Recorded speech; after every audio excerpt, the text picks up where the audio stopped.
여러분, 믿음 있는 사람이란 어떤 사람일까요? 쉬우면서도 쉽지 않은 질문입니다. 한마디로 말하면 믿음은 삶의 변화라고 말할 수 있습니다. 그리스도 안에서 삶의 의미가 변하고, 삶의 목적이 변하고, 삶의 방식이 변하고, 삶의 기쁨이 변하는 것이 믿음 있는 사람이라는 것이지요. 믿는다고 하면서 믿기 전에 세속적인 삶의 의미와 세속의 삶의 목적과 삶의 방식과 세속적인 삶의 기쁨이 하나도 바뀌지 않는다면 그는 진정 믿음의 사람이라고 할 수 없다는 말입니다. 그런 면에서 바울은 고린도후서 5장 17절에 그런즉 누구든지 그리스도 안에 있으면 새로운 피조물이라. 이전 것은 지나갔으니 보라 새 것이 되었도다 라고 선언하고 있습니다. 그런데 오늘 성경에서 바울은 바꾸려고 하지 말라라는 말씀을 강조하고 있습니다. 본문 17절에 보면은 오직 주께서 각 사람에게 나누어 주신 대로 하나님이 각 사람을 부르신 그대로 행하라. 내가 모든 교회에서 이와 같이 명하노라고 합니다. 이 말은 하나님이 부르실 때 있었던 각자의 삶에 그대로 있으라는 말입니다. 삶의 자리에서 어떤 변화를 추구하지 말라라는 뜻으로 들리기도 합니다.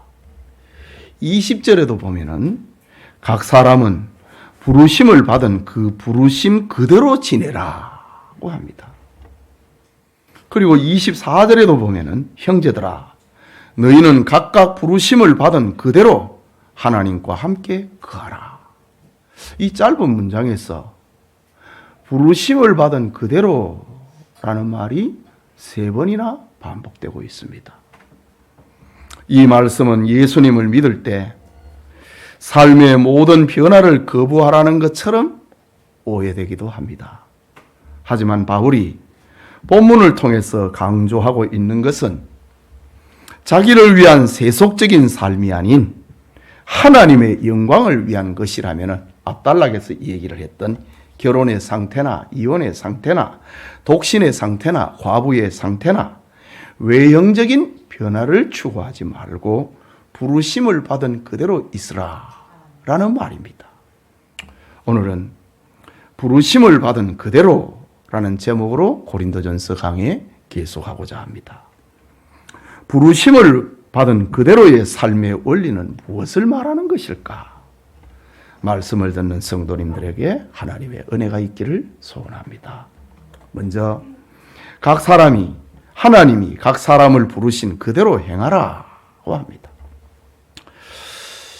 고린도에 살던 어떤 사람이 어느 날 예수님을 나의 구주로 영접을 하고 교회의 구성원이 되었습니다. 다양한 이적들과 은사들을 체험을 했습니다.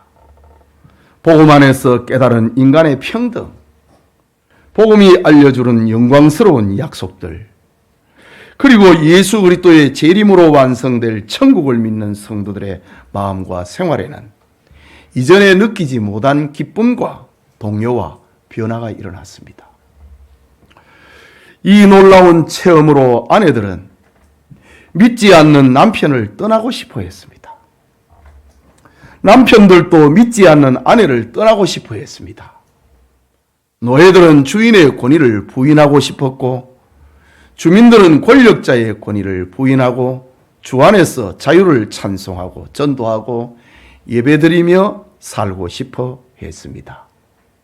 말하자면은 핍박하는 이 남편과 헤어지기만 한다면은 나는 주님을 위하여서 이런저런 봉사를 마음껏 할 수 있을 텐데 하면서 자기 위치를 벗어나고 싶은 욕망이 싹트기 시작한 겁니다. 그래서 하나님은 바울을 통해서 고린도 교인들에게 권면하고 있는 겁니다. 17절에 오직 주께서 각 사람에게 나누어 주신 대로 하나님이 각 사람을 부르신 그대로 행하라. 내가 모든 교회에서 이와 같이 명하노라고 합니다. 여기 오직 주께서 각 사람에게 나눠주신 대로라는 말은 세상에서의 우리의 사정과 환경은 하나님의 섭리와 하나님의 뜻 가운데서 된 것임을 인정하라는 말입니다. 모든 일을 마음의 원대로 역사하시는 하나님께서 각 사람에게 각 사람의 위치나 환경이나 여건이나 신분 등 이런 모양 저런 모양으로 허락하셨다는 것입니다. 그렇기 때문에 모든 성도는 하나님의 주권 안에서 안식과 만족을 누리며 신앙생활과 주어진 직장 그리고 가정생활에서 최선을 다하라고 하는 뜻입니다. 성도에게 있어서 중요한 것은 있는 곳에서 하나님을 잘 섬기고 하나님과 동행하고 하나님께 영광을 돌리는 것이 중요한 것입니다. 자신의 위치나 환경이나 자신의 여건이나 신분을 바꾸는 것은 중요하지 않다고 하는 권면의 말씀입니다.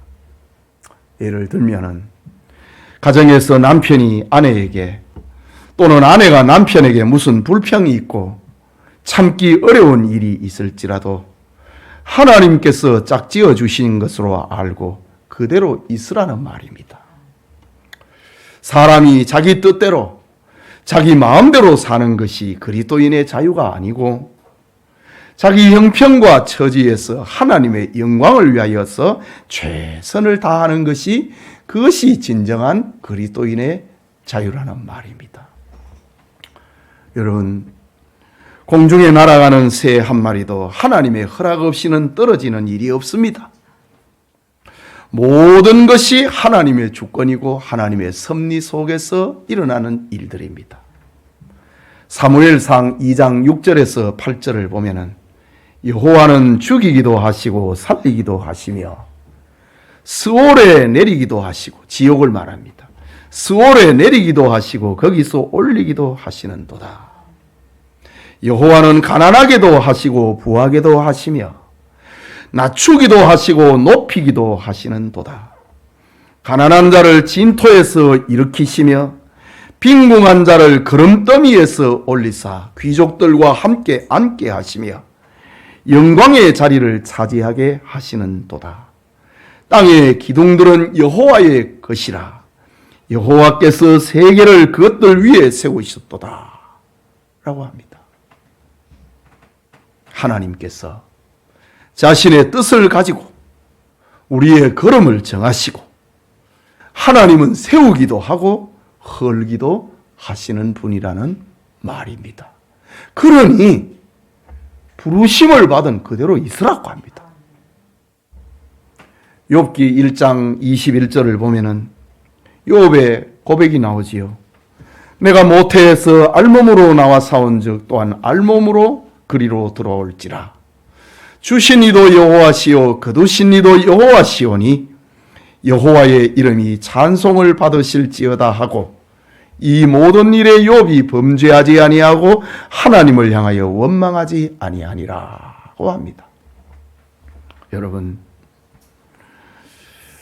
우리에게 무슨 일이 잘 되는 것은 하나님의 뜻 가운데 된 일이고 무슨 일이 잘 안 되는 것은 그 속에 하나님의 뜻이 있다는 말입니다. 우리는 모든 것에서 하나님의 선하신 뜻이 있음을 믿고 주어진 환경 속에서 불평이나 원망을 하지 말아야 됩니다. 그러므로 모든 것을 잃어버렸으나 하나님께 찬송을 함으로 영광을 돌렸던 욥을 위하여서 결국 자신의 뜻을 이루신 하나님께서는 갑절의 복을 욥으로 하여금 누리게 하셨던 것입니다. 하나님의 뜻이 있다는 거지요. 그러니까 각 사람은 부르심을 받은 그대로 살아라 라고 합니다. 여러분, 아버지 어머니의 품에서 사랑을 받고 자랐던 요셉이 형들의 시기와 미움을 받다가 구덩이에 빠지고 종으로 팔려가고 감옥에 갇히는 고난이 연속을 기억하고 있습니다. 하지만 요셉은 자신이 처한 곳에서 하나님과 사람 앞에서 최선을 다하다가 가정의 총무가 되었습니다. 보디발 장군의 집에 총무가 되었습니다. 하지만 그는 보디발 장군의 아내의 유혹을 거절하다가 감옥에 갇히는 고난과 시련을 겪게 됩니다. 그래도 요셉은 하나님과 사람 앞에서 최선을 다하며 성실하게 일했습니다. 그는 마침내 바로왕과 애굽의 박사들이 풀지 못한 해몽 사건으로 애굽의 총리의 자리에 오르게 됩니다. 세월이 흘러서 요셉은 자기를 종으로 팔고 죽이려고 했던 형들과 상봉을 하게 됩니다. 형들은 애굽의 총리가 된 요셉이라는 사실을 알자 벌벌 떱니다. 그때 요셉이 형들에게 말합니다. 창세기 45장 4절과 5절에 요셉이 형들에게 이르되 내게로 가까이 오소서. 그들이 가까이 가니 이르되 나는 당신들의 아우 요셉이니 당신들이 애굽의 판자라. 당신들이 나를 이곳에 팔았다고 해서 근심하지 마소서. 한탄하지 마소서. 하나님이 생명을 구원하시려고 나를 당신들보다 먼저 보내셨나이다. 그 억울한 일을 당했으면서도 요셉은 원망하거나 불평하지 않았다는 말입니다. 하나님이 그렇게 하셨다. 형들의 그 미움 그 너머에 하나님의 섭리가 있었다고 합니다. 계속해서 창세기 45장 7절과 8절에는 하나님이 큰 구원으로 당신들의 생명을 보존하려고 당신들의 후손을 세상에 두시려고 나를 당신들보다 먼저 보내셨나니 그런즉 나를 이리로 보낸 이는 당신들이 아니요 하나님이시라. 하나님이 나를 바로에게 아버지로 삼으시고 그 온 집의 주로 삼으시며 애굽 온 땅의 통치자로 삼으셨나이다. 하나님의 뜻을 설명을 해주고 있습니다. 그리고 13절에는 당신들은 내가 애굽에서 누리는 영화와 당신들이 본 모든 것을 다 내 아버지께 아뢰고 속히 모시고 내려오소서 라고 합니다. 요셉에게 주어진 고난의 종살이나 감옥살이는 우연이 아니고 사람의 미움을 넘어 하나님의 뜻이 있었다고 말하고 있는 요셉입니다. 요셉이 당한 시련은 하나님의 섭리적인 고난이고 교육적인 고난이었다는 말입니다. 요셉은 그 고난에 처한 곳에서 적응을 하고 순종을 하고 최선을 다했습니다. 부르심을 받은 그대로 있었다 이 말이죠. 몸부림하지 않았습니다. 그때 하나님께서 요셉을 다시 들어 사용하신 겁니다. 디모데후서 2장 21절에도 기록합니다.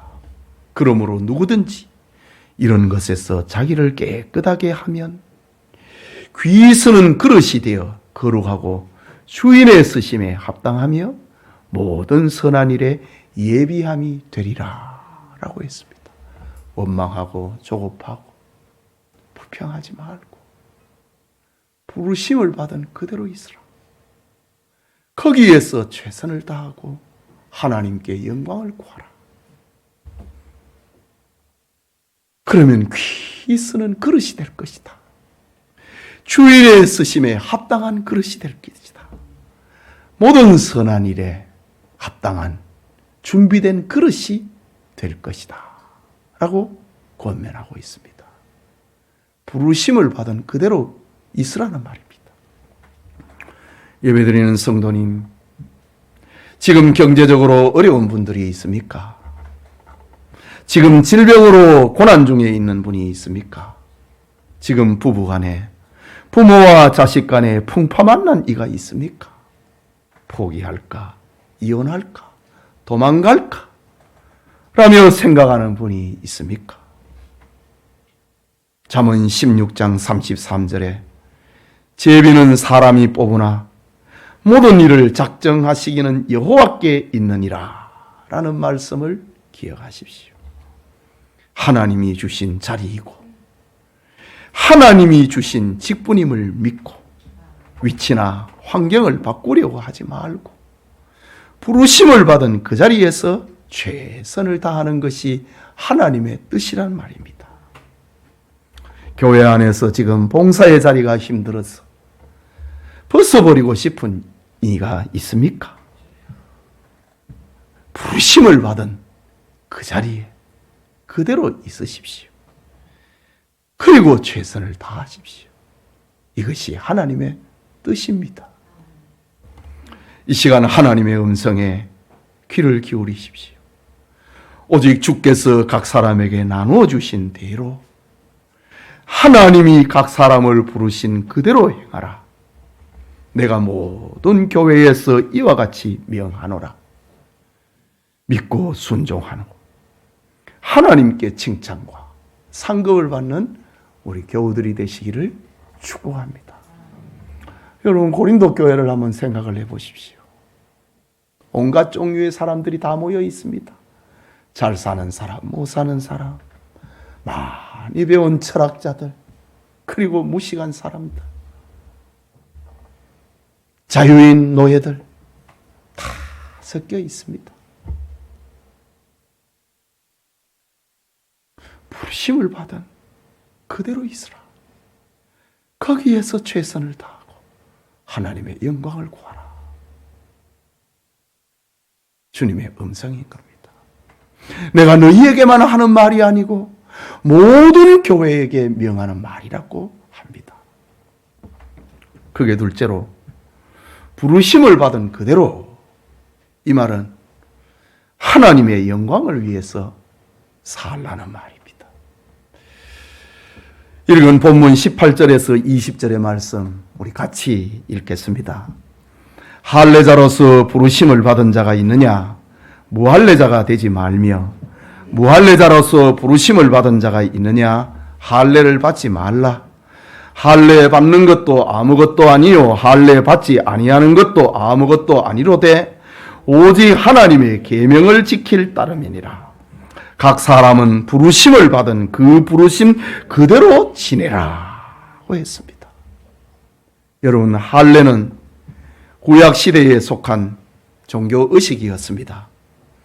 하지만 예수 그리스도의 나타나심으로 구약의 모든 의식은 그리스도로 말미암아 완성되었습니다. 그러니 더 이상 할례를 비롯한 구약의 의식들은 필요가 없게 되었습니다. 더 좋은 것이 나타났기 때문입니다. 환한 전등이 나타나는데 호롱불이 무슨 의미가 있겠습니까? 의미가 없다고요. 그래서 바울은 권면을 합니다. 할례자로 부르심을 받은 자는 무할례자가 되지 말고 무할례자로 부르심을 받은 자는 할례를 받지 말라고 합니다. 그러면서 바울은 갈라디아서 5장 6절에는 그리스도 예수 안에서는 할례나 무할례나 효력이 없으되 사랑으로서 역사하는 믿음뿐이니라. 그리스도 안에서 모든 의식들이 다 완성이 됐다 이거지. 중요한 것은 19절 마지막에 오직 하나님의 계명을 지킬 따름이니라고 했습니다. 여기 계명이라고 하는 그 헬라말 엔톨라이는 모세의 율법과 같은 법적 규제가 아니라 부르심을 받은 형편과 처지에 따라 복음에 순종하는 모든 삶의 원리, 그것을 말하는 것이고 믿음과 사랑으로 자신이 처해 있는 생활 여건을 그대로 받아들이는 것을 말하는 겁니다.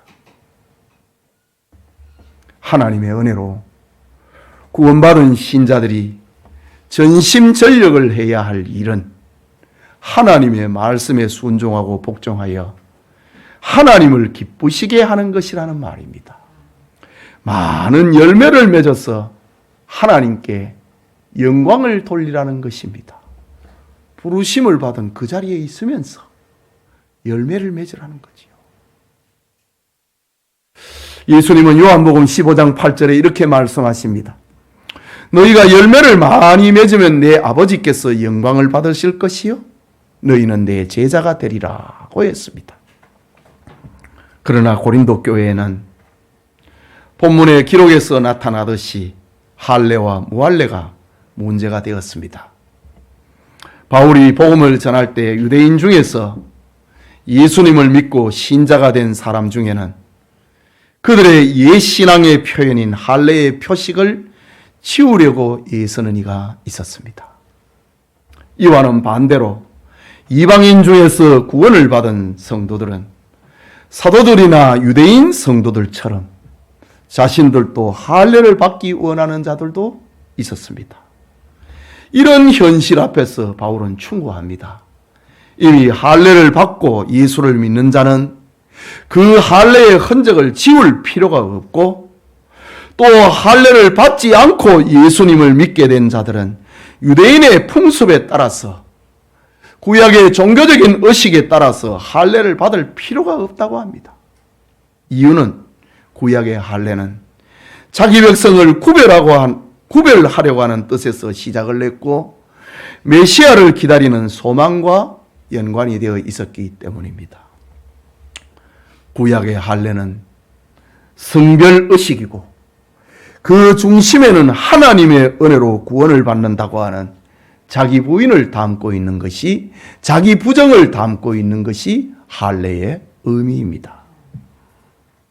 그런데 예수 그리스도를 믿음으로 할례가 가지고 있는 성별과 그리고 자기 부인은 이미 다 이루어진 겁니다. 그래서 사도들은 복음을 전파하면서 할례를 받으라. 응? 하나님께서 아브라함에게 할례를 행하라고 했습니다. 여호와의 군대 장관이 여호수아에게 너는 할례를 행하라. 이스라엘 백성들로 하여금 할례를 받으라 라고 했습니다. 그런데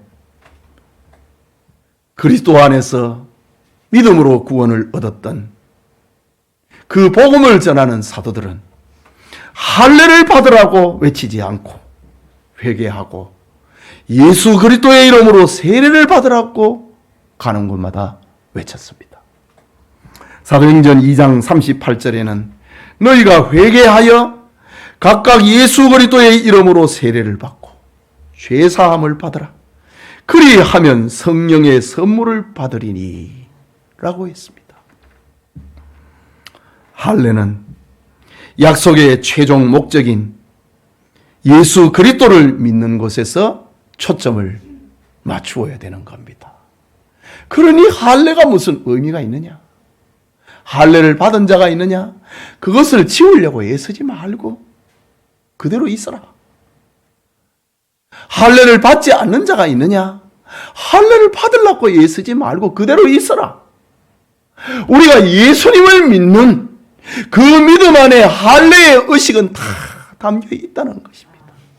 그래서 그대로 있으라고 합니다. 그대로 지내라고 합니다. 그런데 고린도 교인들은 자꾸 할례냐, 무할례냐 등의 외부적인 조건을 따졌습니다. 약속의 주인공이신 예수님이 오심으로 유대인과 이방인의 구별이 없어졌는데 신앙은 할례처럼 외적인 의식이나 직업이나 신분이 문제가 되는 것이 아닌데도 불구하고 자꾸 외적인 조건을 따졌다는 것입니다. 사람의 마음에 하나님의 말씀을 받아들이고 그 말씀에 순종하는가, 그것이 중요한 것이지 할례를 받았느냐 안 받았느냐, 너의 신분이 어떠하냐, 너 집안은 어떠하냐, 그걸 왜 자꾸 중심에다 두느냐 이 말입니다. 그러므로 예수님을 믿고 구원받은 성도들은 죄를 짓는 직업이나 죄 짓는 환경이 아니라면 급격한 변화를 서두를 필요가 없는 겁니다. 중요한 것은 부르심을 받은 그 자리에서 하나님의 말씀을 지키는 자가 되는 겁니다. 하나님께 영광을 올려드리는 사람이 되는 것이 중요한 것입니다. 예수님께서는 요한복음 14장 21절에 나의 계명을 지키는 자라야 나를 사랑하는 자니 나를 사랑하는 자는 내 아버지께 사랑을 받을 것이요 나도 그를 사랑하여 그에게 나를 나타내리라 라고 했습니다. 죄를 짓는 환경이나 그런 직업이 아니라면 그 자리에서 하나님의 말씀을 실천하여 하나님께 영광을 돌리고 하나님과 동행을 하는 성도님들이 되시기를 축복합니다. 마지막으로 부르심을 받은 그대로 이 말씀 속에는 사람의 종이 되지 말고 그리스도의 종이 되라고 하는 말씀을 담고 있습니다. 본문 21절에서 22절입니다. 네가 종으로 있을 때에 부르심을 받았느냐? 염려하지 말라. 그러나 네가 자유롭게 될 수 있거든 그것을 이용하라. 주 안에서 부르심을 받은 자는 종이라도 주께 속한 자유인이요 또 그와 같이 자유로 있을 때에 부르심을 받은 자는 그리스도의 종인이라고 했습니다. 여러분 2000년 전 고린도 교회 안에는 노예 출신 교인들이 많았습니다. 그래서 예수님을 믿게 된 노예들은 복음의 풍성함과 복음의 자유에 따라서 노예 상태에서 벗어나는 것이 신자됨의 첫 번째 일이라고 생각했습니다. 그런데 바울은 한 사람이 그리스도인이 되었다고 해서 노예 신분은 사라지는 것이 아니라고 합니다. 사람에게 중요한 것은 주님으로부터 부르심을 받았다고 하는 것이지 그리고 죄악의 속박에서 자유를 얻었다고 하는 것이지 육체적으로 자유인이 됐느냐 노예냐 그것이 중요한 것이 아니라고 합니다. 그래서 요즘 자유주의 신학자들은 바울이 노예 제도를 인정을 했다고 하는 그렇게 꼬투리를 잡습니다. 그것은 원리를 잡은 게 아니고 옆구리를 잡고 흔드는 겁니다. 사람의 어떤 신분이나 외형이 중요한 게 아니라는 것이 본질입니다. 이 말을 하고 있는 본질입니다. 구원받은 신자는 그가 종이든 자유인이든 어떤 것으로부터 매이지 않는다고 하는 그것을 말하고 있는 것입니다. 바울은 권면합니다. 네가 자유롭게 될 수 있거든 그것을 이용하라 라고 합니다. 정당한 방법으로 자유롭게 될 수 있다면 자유를 택하라고 합니다. 선을 이루기 위해서 악을 행하지 말고 정당한 기회로 자유를 얻을 수 있다면 자유인이 되는 길을 찾으라고 합니다. 또한 지금 자유로운 자는 그리스도의 종이라는 사실을 잊지 말라고 합니다. 그러니까 종이든지 자유인이든지 그 중심은 그리스도입니다. 삶의 외형이나 환경이나 조건이 아니고 죄의 속박에서 자유를 얻었다고 하는 그 마음의 자세가 중요하다는 것입니다. 그런 의미에서 부르심을 받은 그대로 있으라고 합니다. 사실 예수님을 믿으나 안 믿으나 사회적인 신분 상승을 싫어할 사람은 아무도 없습니다. 또 사회적으로 그 위치가 높아지고 무게가 있고 영향력 있는 존재가 되려고 하는 거 그건 나쁜 일이 아닙니다. 아니 할 수 있는 대로 그렇게 할 수 있다면 노력해야 합니다. 그러나 중요한 것은 자신의 영광과 자기의 부귀와 자기의 기쁨을 위하여서 외형적인 신분 변화를 추구하지 말고 하나님의 영광을 위해서 하라는 것입니다.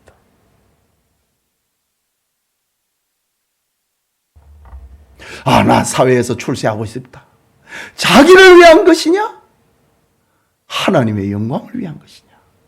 자기를 위한 것이라면 그 자리에 있으라고 합니다. 하나님의 영광을 위한 것이라면 할 수 있는 대로 하라고 합니다. 그것이 바울이 지금 권하고 있는 핵심입니다. 오늘날 교인 중에 환경의 좋고 나쁨을 신앙과 연관지으려고 하는 사람들이 많습니다. 이것은 신앙생활을 잘 하지 못하는 것에 대한 핑계입니다. 자꾸 다른 사람들과 비교를 하고 다른 환경과 비교를 하게 되니 원망이 나오는 것입니다. 그런 원망은 결국 그렇게 만드신 하나님을 원망하는 곳으로 나아가게 됩니다. 그렇기 때문에 성도는 자신이 처한 환경에 좋고 나쁨에 마음을 빼앗겨서는 안 됩니다. 신앙은 환경과는 전혀 상관이 없습니다. 여러분, 참 열악한 죽음의 환경에서 살고 있는 저 북한에 살고 있는 그리스도인을 생각해 보십시오. 우리가 믿음이 좋을까요? 그들이 믿음이 더 좋을까요? 신앙은 환경하고 관계없습니다. 그들이 훨씬 더 믿음 좋지요. 중국의 지하교회 신자들 가운데서 예수를 믿는 사람들하고 자유로운 환경 속에서 예수 믿는 사람들하고 누가 믿음이 더 나을까요? 사람은 외모를 보지만은 하나님은 그 중심을 보시는 분입니다. 그럼에도 자신의 신앙 문제를 환경으로 연결을 하고 자신의 신앙이 더 발전하지 못하는 것은 환경으로 인하여서 핑계를 댄다면 그것은 결국 자기에게 관심을 두는 것이지 하나님의 영광에 대해서는 무관하다는 것을 드러내는 겁니다. 그대로 있으라고 합니다. 그런데 사람이 몸부림하는 것은 하나님의 영광을 위해서가 아니고 자기를 위해서 그렇게 하니까 부작용이 일어나는 겁니다.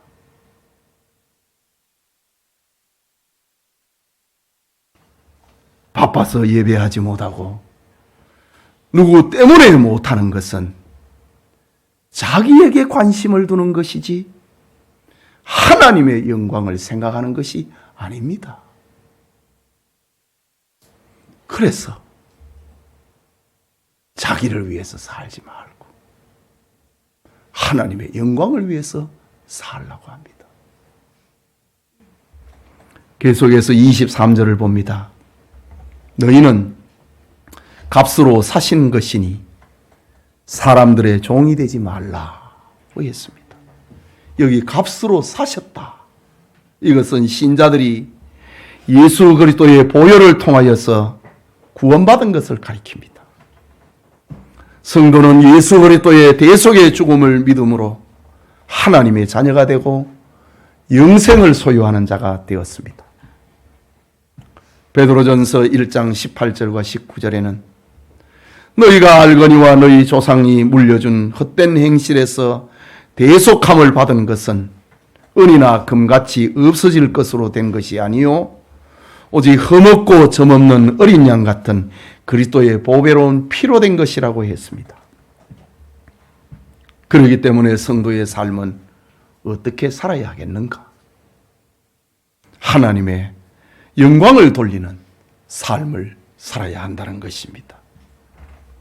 예수 그리스도의 보혈은 우리의 모든 죄를 깨끗이 씻기고 우리를 죄와 사망과 지옥에서 구원했습니다. 그러니 예수 믿는 사람들은 사람이 정해놓은 기준에 흔들리지 말아야 됩니다. 그것이 성도는 사람의 종이 아닌 그리스도의 종이라는 것입니다. 사람이 정해놓은 그 규범에서 흔들리고 그것은 사람의 종인 겁니다.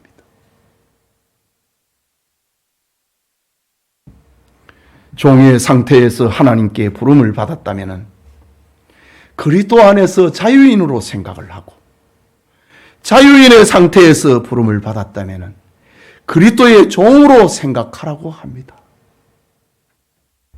중요한 것은 신분이 아니고 하나님으로부터 부름을 받았다고 하는 겁니다. 그러니 하나님의 자녀답게 살라고 하는 겁니다. 성도는 예수 그리스도 안에서 안식하면서 하나님 한 분으로 만족하고 부르심을 받은 그대로 하나님과 함께 사는 겁니다. 하나님과 함께 사는 사람은 형용할 수 없는 기쁨과 깊은 평안과 조용한 안식과 진정한 만족을 누리게 되는 겁니다. 그리스도의 종된 성도는 그러면 직장에서는 어떻게 살아야 할까요? 에베소서 6장 5절에 9절에 종들아 두려워하고 떨며 성실한 마음으로 육체의 상전에게 순종하기를 그리스도에게 하듯 하라. 눈가림만 하여 사람을 기쁘게 하는 자처럼 하지 말고 그리스도의 종들처럼 마음으로 하나님의 뜻을 행하고 기쁜 마음으로 섬기기를 주께 하듯 하고 사람들에게 하듯 하지 말라. 이는 각 사람이 무슨 선을 행하든지 종이나 자유인이나 주께로부터 그대로 받은 줄로 알미라. 종이나 자유인이나 다 주님으로부터 받았다고 합니다. 상전들아 너희도 그들에게 이와 같이 하고 위협을 그치라. 이는 그들과 너희의 상전이 하늘에 계시고 그에게는 사람을 외모로 취하는 일이 없는 줄을 너희가 알미라. 그리스도인 된 신자의 직장 생활입니다. 직원으로 있든지 사장으로 있든지 하나님을 생각하라 라고 합니다. 예배드리는 성도 여러분, 오늘 청년의 헌신한 예배를 드리는 청년 여러분, 예수님을 믿게 되었다고 갑자기 하던 일을 다 내던지고 갑작스럽게 딴 일을 하는 것이 아닙니다.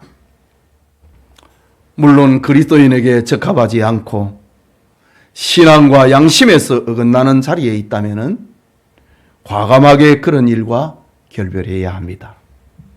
그것이 아니라면 자기에게 주어진 자리에서 하나님의 주권과 하나님의 섭리를 인정을 하고 책임 있고 성실하게 일해야 합니다.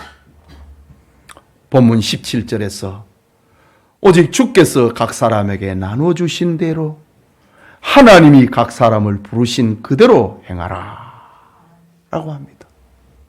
하나님께서 우리에게 각자에게 맡기시고 각자에게 머물게 하신 삶의 자리를 성실하게 지키라는 말입니다. 또 20절에는 각 사람은 부르심을 받은 그 부르심 그대로 지내라고 합니다.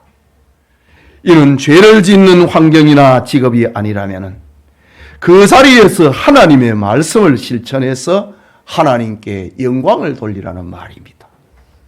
그리고 24절에 너희는 각각 부르심을 받은 그대로 하나님과 함께 거하라고 합니다.